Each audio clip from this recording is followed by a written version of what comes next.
wherever you may be. Welcome back for another edition of the Seahawks Playbook Podcast.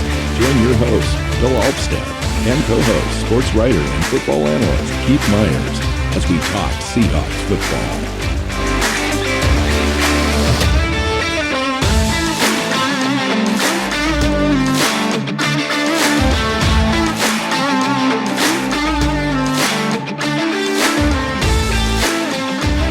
Seahawks fans, welcome back to another edition of the Seahawks Playbook Podcast. I'm your host, Bill Alvstad, sitting down with co-host Mr. Keith Myers, here to discuss the Week 8 game. The Giants, the surging Giants, at 6-1, leading the NFL in the NFC East, coming in to face the 4-3 first place in the NFC West, Seattle Seahawks. How you doing, Keith? I'm doing good. This is an interesting game that we did not expect to be interesting. Nobody thought this was going to be interesting. Coming into the season, both these teams were thought to be last in their division, and instead, the Seahawks are in first. The Giants are in second, only because the Eagles are undefeated. The Giants only have one loss, so this game is a far better and more impactful game than anyone could have possibly guessed. New coach Brian DeBall is doing a great job there. It's got the team feeling confident. They're winning games late. They've been in every game. Every game's been a one score game for them, but they're coming on out on the right side. 6-1. Daniel Jones is the quarterback. He's kind of still who we think he is. He's a decent athletic quarterback who struggles with completion percentage, but they seem to be moving the ball with him on the ground effectively, with Saquon Barkley coming back fully from the injury he had a couple of years ago. Now in the second season past that, and he's really kind of very effective at running the ball, averaging over 103 yards a game, doing so, and 5.2 yards per carry. And so it's a team that's to be reckoned with. Their defense, their secondary is pretty decent, holding teams quarterbacks under 90 quarterback rating overall, and under 60% completion percentage for quarterbacks to face them. So this seemingly on little inspection looks like it's going to be a slog of a game. It's going to be a running game. Both teams are going to want to run the ball and run it effectively. To me, the X factor seems to be Geno Smith, Keith. Well, yeah, because the Seahawks have the ability to throw the ball and the Giants kind of don't. And so that's kind of what the Seahawks can lean on. Both of these defenses are bad at stopping the run, so there's going to be a lot of running. But Seahawks have gotten better lately. The Seahawks have. The last 2 weeks, you texted me earlier today and said for over the last 2 weeks, the Seahawks have the number one DVOA defense, which I find phenomenal. It's true. I find that is incredible, especially because they were like 31st before that. Yeah, well, just in the last 2 weeks. So cumulative, they've gone from 31st though to 19 on defense. Just in these last two games, that improvement has really moved them up into a league average type of defense, which we talked about for the last couple of weeks would be a great improvement for this team. And you combine that with the top 5 offense, at least as far as scoring and efficiency, third down conversions, all that kind of stuff. That would put Seattle in a position to maybe make it into the playoffs. Yeah, absolutely. And I think it's one of those things that you look at, the offense, we're 7 games into the season. This offense is what it is. It is one that's going to move the ball. It's going to put up points. We can all take all of our Geno Smith takes from up this offseason about, oh my God, this is the team. If you're running with him, you're tanking. And recognize that not in this offense. Those takes were wrong, and this offense looks good, and it's looked good against a bunch of teams. They've had one really bad game that was against San Francisco. They've had some other halves that weren't good, but they've started putting together more complete games recently, including the last 2 weeks. And yeah, Arizona's defense is bad, but you know whose defense isn't bad? That would be the Chargers, and they just ran up the score on the Chargers. So yeah, I'm liking what we see from this offense. And you have an offense that's top 5, you only need a league average defense to go in and make the playoffs. And for them to be up at 19th overall, despite how bad it was early on, it shows you just how dominant they've been the last 2 weeks. And room to improve. I mean, they're just kind of coming into to their own. Quandre Diggs had a press conference this afternoon and talked about how the team struggled early and attributed that to just not being familiar with each other, not trusting each other, playing some rookies and key spots where they were just kind of winging it, really, coming out of the gate. And now they've gained some confidence. They're starting to play confidently, and that is enabling them to make plays on the ball. We've seen Tariq Woolen have 4 interceptions already this year in the first 7 games, 4 games in a row, missed the last game, but Ryan Neal ended up getting a pick. We've seen Kobe Bryant punch the ball out 4 times, leads the NFL in that category.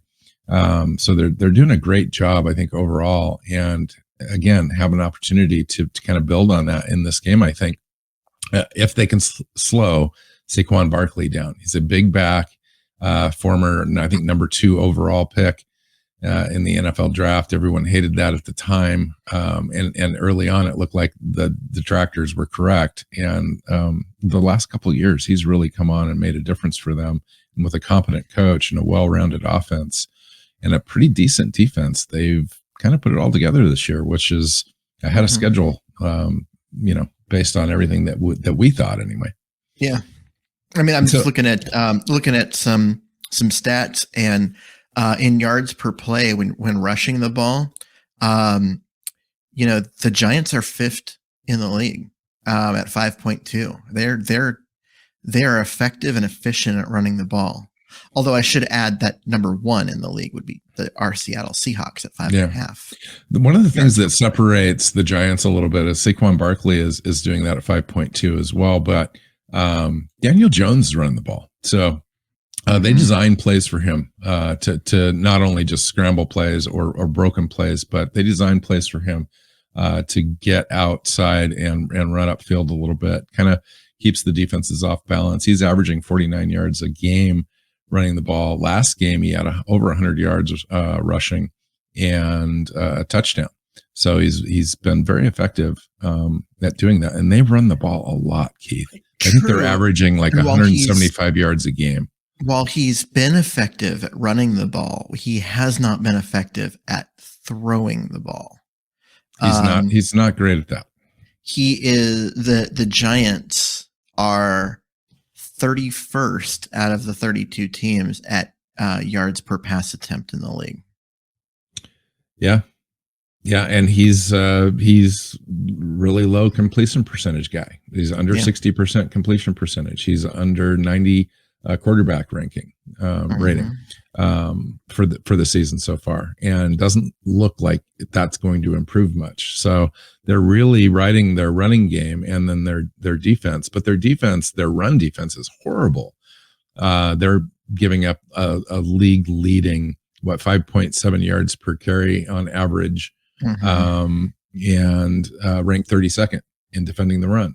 So these teams are kind of interesting because Seattle's struggled early, especially defending the run. The last couple of weeks, they've been much more effective. So if we can see the current Seahawks defense show up in this game, plus add our run game against their poor defense, and then Geno Smith, I think if you look at this game even-handedly, it looks like it favors Seattle in a bunch of different categories. But the Giants have just got this X factor going on where they've got a lot of confidence. The team is playing hard and playing well for their coach, and they're in games at the end, and they seem to be pulling these things out. The other factor I thought I'd just throw out there is the weather. It's supposed to be horrible on Sunday in Seattle. 90% chance of rain and wind, and it's just going to be kind of one of those things. So that's something to keep in mind as well, which favors both teams as far as keeping the ball on the ground. One of the cool things about Seattle, as you mentioned early on, Seattle's ability to run the ball early in the season with Rashad Penny. Mm-hmm. And when Penny went out, we had Ken Walker the third come in, and we didn't miss a beat. And you could almost argue Ken Walker's just got that little X factor as far as just being a more of a juke back and a home run hitter. Now Penny had some home run opportunities as well, but Ken Walker looks like he can take it from almost anywhere in the field at any moment. Oh yeah, it's just very exciting. I mean, Penny's no slouch in the speed department, but Walker is special. I mean, his speed, guys aren't going to catch him. Their defenders are not going to catch him, and that is, it's a difference maker. I mean, you can't coach speed, right? You can't teach it. It's just you either have it or you don't, and he does. He's got elite speed, and that's the type of thing that he's going to break one. He's going to break at least one a game and just take it, for 40, 50 yards. And it can change a game when he does it. So it's a big thing. I mean, Saquon's a guy that's going to get his yards because he runs smart. He's agile. He runs with power. But he isn't a guy that's going to take what looks like it's going to be a 5-yard rush and turn it into a 50-yard rush just by outrunning guys to the corner.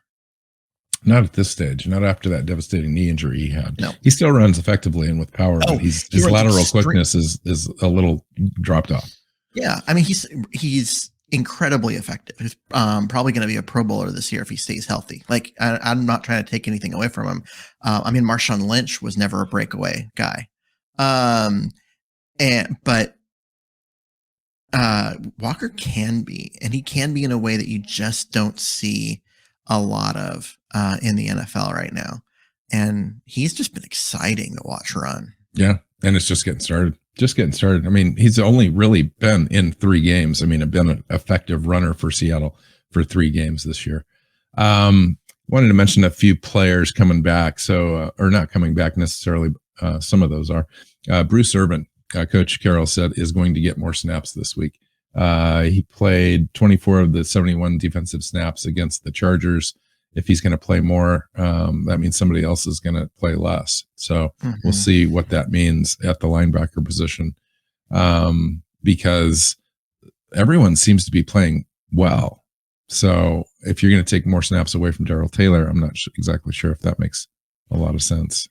We'll see. It depends on what you're asking him to do. I mean, one of the things that Bruce Irvin was great at when he was in Seattle was his ability to do what Darrell Taylor has failed at, so far this season. And that set the edge against the run and be able to, no matter what they throw out there on the play side of the ball, to not let the play get outside of him.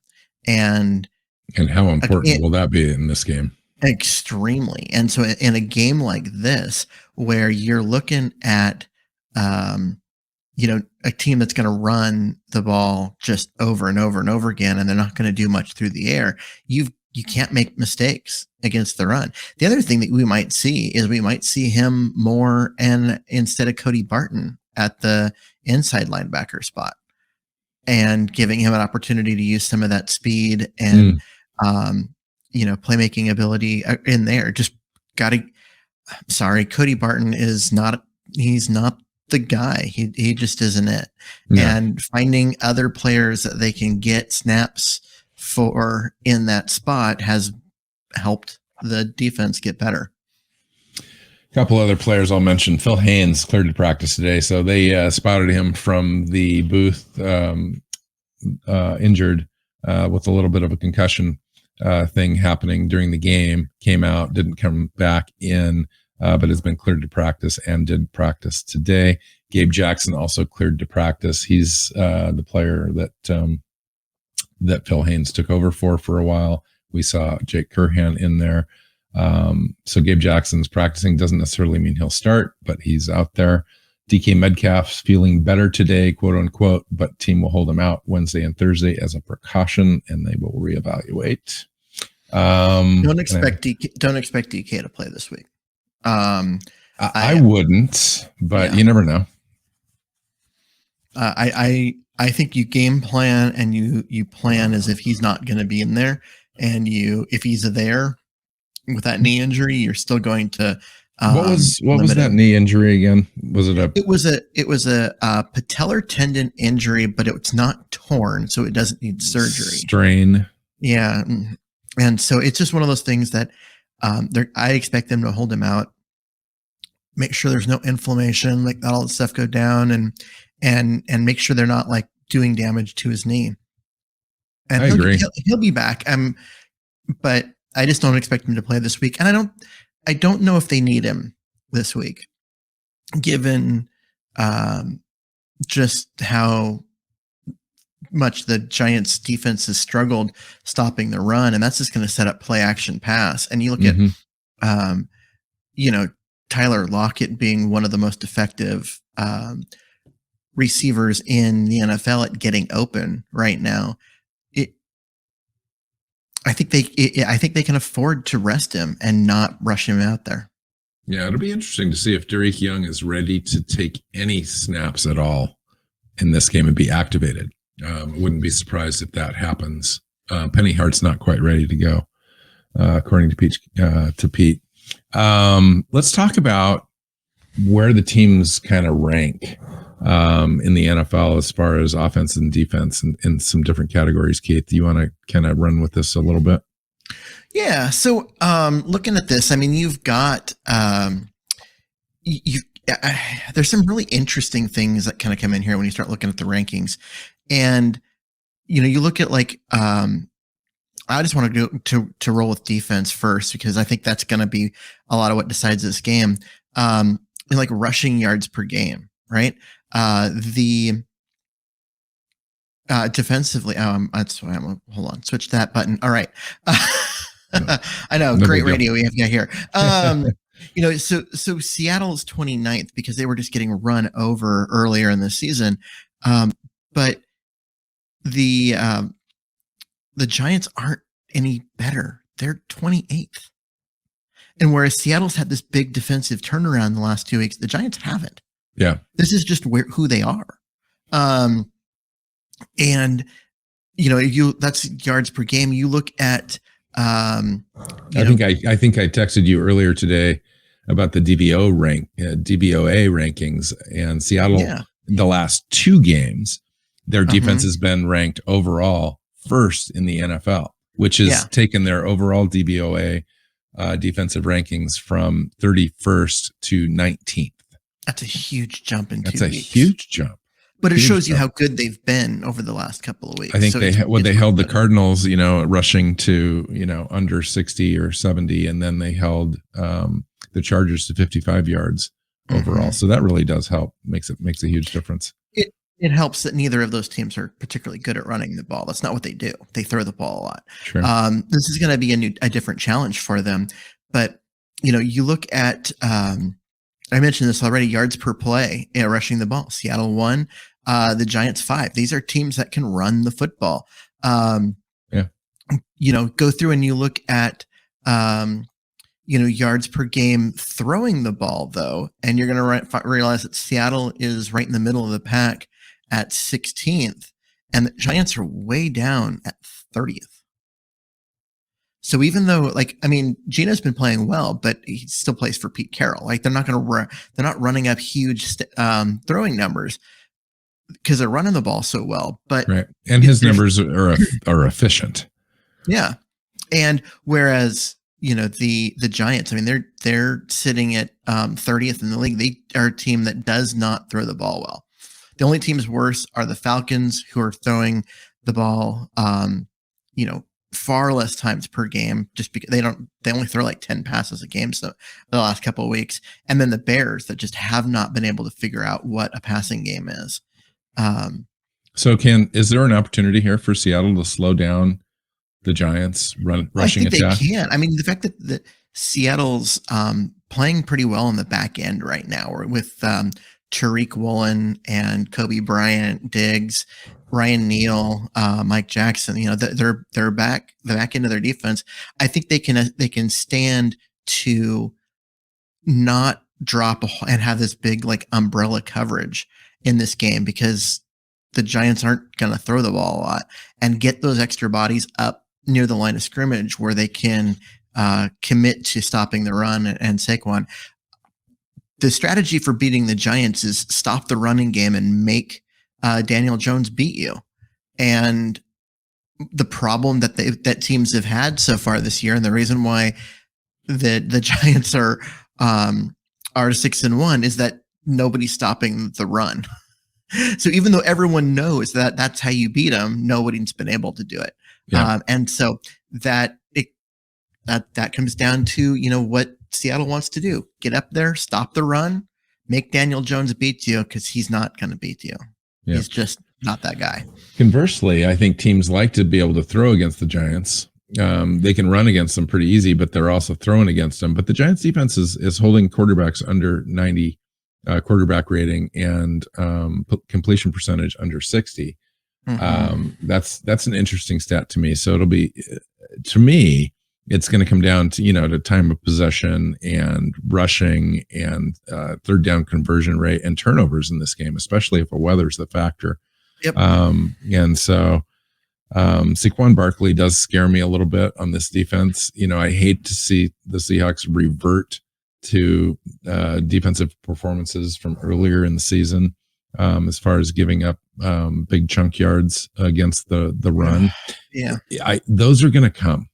You know, Seahawks fans, I think, just need to expect that Saquon Barkley is going to have 3 or 4 yards of over 15, you know, carries over 15 yards. It just is going to happen. But you've got to limit those. You've got to limit those big chunk plays and big plays in general. And if that's all you're giving up is 4 or 5 of those things, and overall though you're holding them yardage wise to close to 300 yards in a game, and Seattle can kind of dominate the time of possession, and Ken Walker kind of goes off on this thing, and Geno kind of plays within himself. This thing, I think, is going to end up being in Seattle's favor. It's just going to be one of those games though where it's going to be a frustrating game to watch. I think I could be wrong. I could be surprised. But I don't know that Seattle's necessarily going to go out there and take a bunch of chances with a team that's trying to beat them through attrition. It's just going to be one of those back and forth games, I think. Geno and company need to hold on to the football, protect it, not be afraid to punt it, because the Giants aren't going to. I mean, they're not going to run up the score. That's not who they are. No. But they've got to protect. Score maybe 20 points in this game. Yeah, they've got to protect the football, and that really is what they've got to do. I mean, I'm looking at third down percentages, and offensively, you know, Seattle's 4th in the league, with only Buffalo, Kansas City, and Cincinnati better. And defensively, though, you've got the Giants that sit there at 6th in the league at 34%. They've been good on third down, which is part of how they've got to where they are. And so you've got to win third down. If you're the Seahawks, you've got to be able to extend drives and move the ball, make sure that you're getting points. And if you can do that, if you can get past them in terms of third down percentage and extend drives more than they're used to, you're going to win this game. And that's why the tight ends in this game could be the X factor, with Noah Fant and Will Disley and even Parkinson being a red zone target. If we get the opportunities to be in the red zone, we need to be able to convert those into touchdowns, not just field goals. It's the wind's going to be, it says right now 15 miles an hour. It could be a little higher than that. It's 90% chance of rain. The kicking game in this thing could get ugly. So we need to be able to take the opportunities to convert those red zone opportunities into touchdowns as well. And I think tight ends are going to be a big factor in that. Yeah. So, interestingly, the Giants do not intercept the football this year. They are last in the league in interception percentage at just 0.43%. Wow. What do they have? One interception? Yes. Wow. So that is not who they are. And they also don't, and part of that is that they don't get off to the quarterback. Well, their sacks per pass attempt is, 23rd in the league at 5.65%. So their pass defense, you can beat that. I mean, comparatively, if you want to think about it, Seattle is 18th in the league in interception percentage at 5 times what the Giants is at 2.09%, and their sack attempt is at 7.11. So that's good for 14th. So you've got a situation where Seattle has an advantage, I think, in that the defense just isn't that good for New York. They run the ball, they keep the other team off the field, and they just make the game super frustrating, and they found a way to win these really close games. But I don't think this overall is a good defense. I think, though, that if you looked at Seattle statistically, you could probably say the same thing if you were a New York Giants fan and be pretty optimistic about their chances. Sure, but the difference that I see is that you have Seattle from the first 5 games and Seattle from the last 2 when it comes to their defense. Sure. Seattle made some significant changes schematically to what they're doing, and it's made a massive change in the results on the field. And it's pretty exciting. Really? Mm-hmm. I don't see anything like that in the Giants. They've been very consistent in terms of what they do. So I just think that Seattle has the better offense overall because they can throw it and the Giants can't. And honestly, you look at this and it's hard not to say that the defenses are at least equal, maybe equally bad, but at least equal. And it really just, it's also at home, it's in Seattle, and we know what the fans do there, and the 12s and the impact they can have on a game. This game really does kind of lean, towards Seattle. And towards the last possession. I mean, when I say 1-score games, these guys have been in close games. That's all they've played. Every Titans, game is 21, 20, 19, 16, 27, 22, 20-12, 24, 20, 23, 17. And these guys have just been kind of eking them out. And it's interesting. You just kind of want to say it's just an aberration, but being 6-1 in the NFL is 6-1 in the NFL, and it's tough to do. But is this the week that Seattle can kind of overcome that and really jump ahead in the NFC West? Yeah. I mean, I look at all of this, and I know that people say that winning 1-score games is not repeatable. And I think statistically there's some evidence for that. But at the same time, look what Pete Carroll has done in his time in Seattle. Like, he consistently wins these close games in a way that defies logic in terms of what you see outside of Seattle. And the New York Giants have been doing just that. I mean, a 1-point game, a 3-point game, an 8-point game, a 5-point game, a 4-point game, and a 6-point game. They haven't had a double-digit win. 1 touchdown is the furthest they've been ahead in these games, and they're not scoring a lot of points. I mean, they haven't scored over 27 points. Yeah, and the only time they did that was against the Packers. But yeah, I mean, there's a lot of scoring right around 20 for this team, and I don't think 20 points beats Seattle. I think the offense is too good. Yeah, that's why I'm saying my final score is Seattle 27, Giants 17. I don't even think that the Giants are going to score that much against Seattle. I feel like Seattle's defense now has turned the corner. I saw it last week against the Chargers, and that was good enough for me to kind of show me that this thing's repeatable, and they've turned the corner on this thing. And this is kind of what we're going to see now the rest of the year, maybe even improve upon the changes that they have made. Everyone's getting used to playing. As far as the rookies are concerned, we're seeing big contributions from Boye Mafe, Tariq Woolen, Kobe Bryant. You've got corner in Jackson that's really good. Trey Brown's coming back to practice this week. He's going to come back. I think there's opportunities here, Keith, to really improve and kind of get to 9 or 10 wins. If you're a Seahawk fan, that's pretty exciting.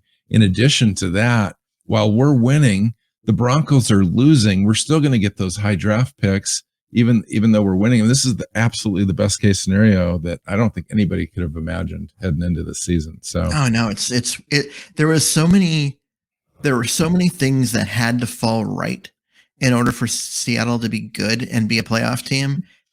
And I went through those on one show, like it's and you were like, and this and that, and you were kind of mocking me a little bit. Well, because it was improbable. It was highly improbable that every single one of those ifs actually hit. Yeah.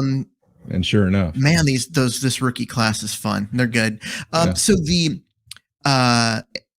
Vegas has the Seattle favored by 3, which I think's low, honestly. But the over-under they've got set at 45.5. They do not expect a lot of points in this game. That's about right. Yeah, and I think that's a good line. I think Seattle by 3 is a little low. So what do you got? I'm right in line with what you were saying. I don't think this is the time when the Giants lose by double digits for the first time, though. I see this as they're going to get a lot of field goals and maybe not a lot of touchdowns. For the Giants will, and they're going to get to like 19, and Seattle's going to be able to get to 27. And so I think, we're sitting at another 8-point game where if the Giants are thinking, hey, if we get the ball at the end, we can score a touchdown, get that 2-point conversion, post overtime. Right.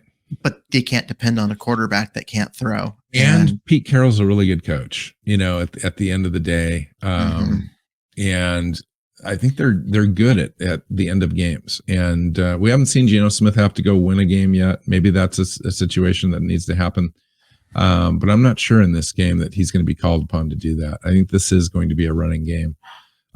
Where we're going to be winning this battle in the trenches. And I like our chances. I really do. We haven't seen our guys have to fight and dogfight it out in a running battle yet this year, but I think the team has that capability to be able to do that. So I'm pretty excited. I don't necessarily want to see a dreary, rainy, windy game.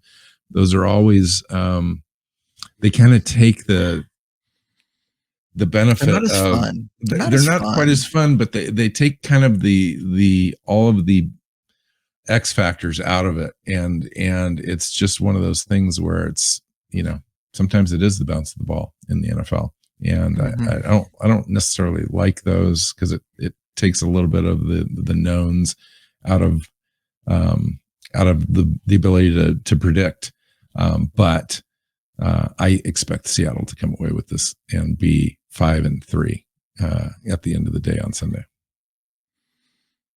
Yeah, I agree. I think so too. And I see it being rainy and wet and a slog, and the Seahawks need to hold on to the football, take care of the ball, don't turn it over, and you win this game. I really think so.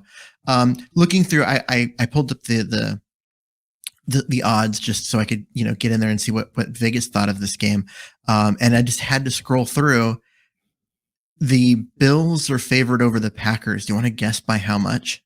Wow. 11. Exactly 11. Wow. That is a fantastic guess. That is so weird to me because the Green Bay looked like they were going to be the team that was just, because the rest of the NFC looked so not worthwhile, but Green Bay just has not lived up to their talent at all. And the 49ers are starting to falter a little bit now, which opens it up for the Seahawks. Why not?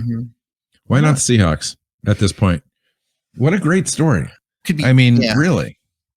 San Francisco is 1.5 point favorites over the Rams this weekend. That'll be an interesting game. It will be an interesting game because if no matter what, one of those teams is going to lose. And so that just keeps Seattle, right there at the top of the division. Yeah, because right now we're half game ahead of Los Angeles. So I don't know. So, I don't really care at this point. It's still I don't early either. for one of those teams. I do like the idea that one of them will lose, absolutely, but one of them will win. And I probably would like the Rams to win because we've already lost against the 49ers. Yeah. Arizona's favored is not favored to win. They're underdogs as well in this week. So by more than a field goal, 3.5 points.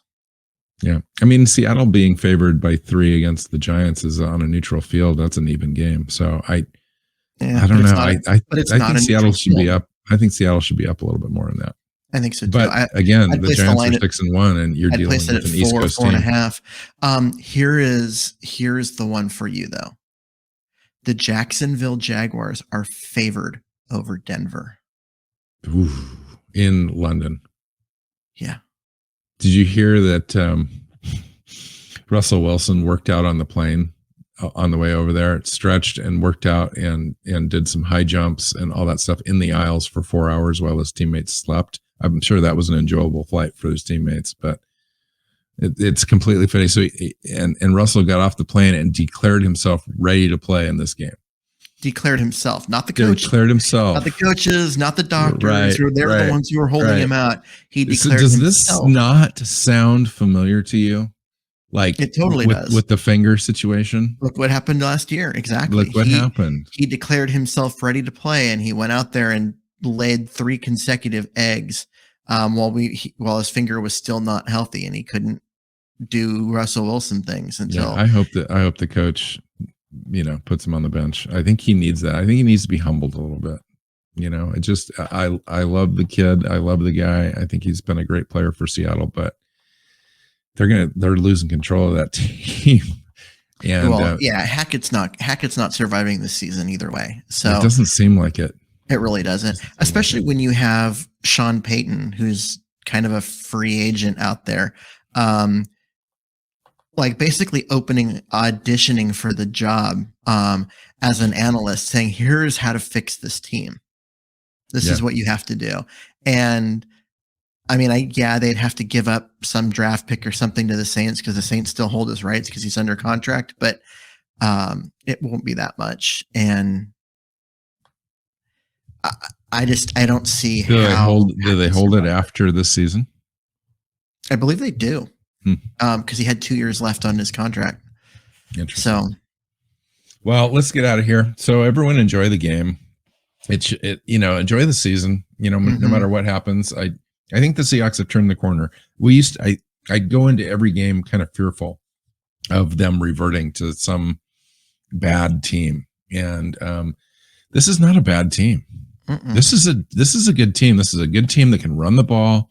This is a good team when Geno Smith is effective. His high percentage completions. He's able to get the ball all over the place. He's using the field. I really like the offense that they're running right now. The disguises, the defense is coming around.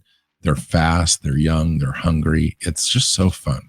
I just can't even say enough. Geno leads the NFL in completion percentage. Through 7 games. Leads the entire. And we're in first place. Yeah. And we're the 3rd seed if playoffs start today. Yep.